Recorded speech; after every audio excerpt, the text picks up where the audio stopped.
RDDT Stock Analysis Tuesday and onward. In this 1 minute video, I'm telling you whether Reddit stock is a buy or not for me. So watch this very short video till the end. First things first, we are just about to clear out the lows, which doesn't look good. But before I get, I'm still trying to make this thing higher.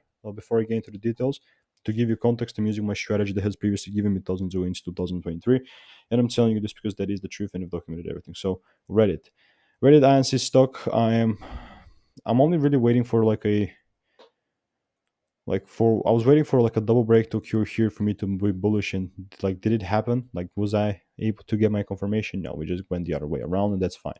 So it means that this wasn't supposed to go higher, which is fine, right? That's all just how things move, and we don't even have that much data with Reddit, so we could afford even to take this thing lower. I mean, as long as it stays above this line, this thing is still bullish. So quite definitely, if I start to see like double breaks happening, I'm still really going to be bullish, but only if the price gives me those double breaks. I'm not just going to blindly follow this thing up, but only if it gives me the double breaks, am I bullish? And I'm waiting for that. But yeah, definitely going to keep you updated, and we'll observe and see what's going to be happening next. Not financial advice, only for entertainment purposes.